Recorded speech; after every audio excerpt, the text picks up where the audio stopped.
Ambulance. అయ్యో, ambulance కాదు, ambulance. Ambulance.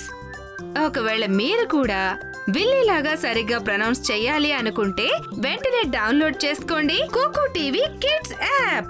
Everyday कुछ नया सीखो. कुकू टीवी.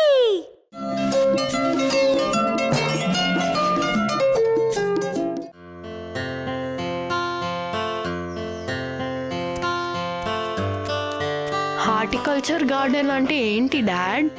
అది ఒక గార్డెన్. అక్కడ మనం బోలెడని వెరైటీ ప్లాంట్స్ ని, ఎన్నో రకాల పువ్వులు, పళ్ళ చెట్లను కూడా చూడొచ్చు. నాకు ఫ్లవర్స్ అంటే చాలా ఇష్టం. నాకు పళ్ళంటే ఇష్టం. మీరు వాటిని ఇక్కడ చాలా చూడొచ్చు, చాలా రకాలు. చాలా ప్రిటీ ఫ్లవర్స్. డాడ్, నాకు ఫోటో తీయండి, మామ్ కి చూపిద్దాం. అలాగే, అక్కడ నిలబడు. ఈ ప్లాంట్ చాలా ఆడ్గా కనిపిస్తోంది డాడ్. నీల్, అదొక బ్యాంబూ ప్లాంట్.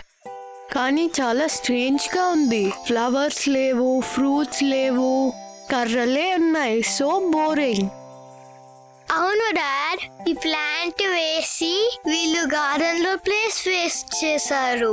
ఓహో, మీరిద్దరు కూడా సాడ్ లిటిల్ బ్యాంబీ లాగా మాట్లాడుతున్నారు. సాడ్ లిటిల్ బ్యాంబీ అదెవరు? మీకు బ్యాంబీ తెలీదా? అయితే ఈ కథను వినండి. Story time. కొంతకాలం క్రితం అడవిలో ఒక చిన్న బ్యాంబూ ప్లాంట్ ఉండేది. అది చాలా క్యూట్ గా ఉండేది. మిగతా ముసలి బ్యాంబూలకి అన్నిటికీ అదంటే చాలా ఇష్టం. దానికి వాళ్ళు బ్యాంబీ అని పేరు పెట్టారు. బ్యాంబీని అందరూ ఇష్టపడినప్పటికీ కూడా తను సంతోషంగా లేదు. ఏమైంది బ్యాంబీ? నువ్వు అప్సెట్ గా ఎందుకున్నావు? ఓహో, అదేం లేదు. లేదు, ఖచ్చితంగా ఏదో ఉంది. నాతో చెప్పు, నేనేమైనా సహాయం చేయగలనేమో. నాకున్న సమస్యను మీరు పరిష్కరించలేరు. సరే, కనీసం నాతో చెప్పొచ్చు కదా ఏమైందో. నేనెందుకు పనికిరాను? ఓ, ఎందుకు? నువ్వు ఎందుకు పనికిరావని ఎందుకు అనుకుంటున్నావు? నన్ను చూడండి. అడవిలో ఉన్న మిగతా చెట్లలా నాకు పువ్వులు, కాయలు లేవు. అవి చాలా అందంగా ఉన్నాయి. కీటకాలు వాటిని తరచూ కలుస్తూ ఉంటాయి. నన్ను ఎవ్వరూ కలవడం లేదు. అదేనా ఇప్పుడు నీ సమస్య? నాకు బ్రాంచెసే లేవు. నేను ఇలానే పెరుగుతున్నాను.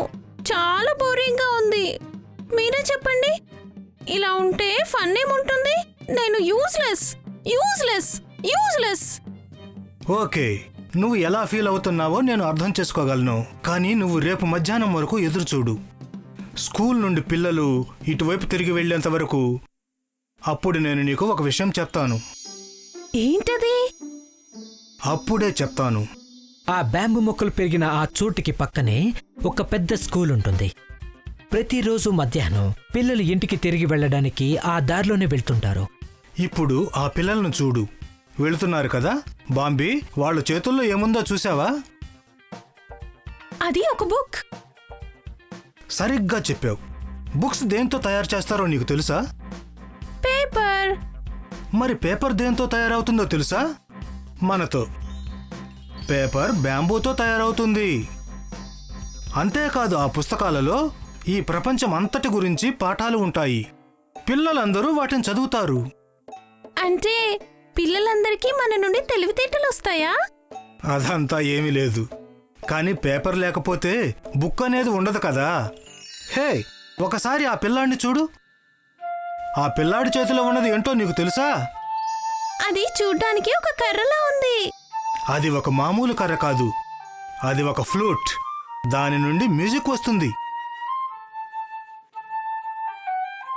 వావ్, ఆ ట్యూన్ చాలా బాగుంది. అంతేకాదు, మనుషులు మనల్ని ఉపయోగించి చాలా అందమైన ఫర్నిచర్ ఇంకా డెకరేటివ్ పీసెస్ ని తయారు చేస్తారు. మనల్ని భోజనంలో కూడా వాడతారు. నిజంగానా? అవును బాంబీ, మనకు పళ్ళు పువ్వులు లేకపోతే మాత్రం ఏమైంది? మనం చాలా విధాలుగా ఉపయోగపడుతున్నాం. ఇప్పుడు చెప్పండి, మీరు బ్యాంబూ ప్లాంట్ గురించి ఏమనుకుంటున్నారు? ఓ డాడ్, అది వండర్ఫుల్. దీనివల్ల అన్ని యూజెస్ ఉంటాయని నాకు అస్సలు తెలియదు. ఎస్, ప్రకృతిలో ఉన్నది ప్రతిదీ ఏదో ఒక విధంగా మనకు ఉపయోగపడుతూనే ఉంటుంది. దేన్ని కూడా మనం పనికిరాదు అని అనకూడదు. ఇక మనం వెళ్ళి మిగతా మొక్కల్ని చూద్దాం.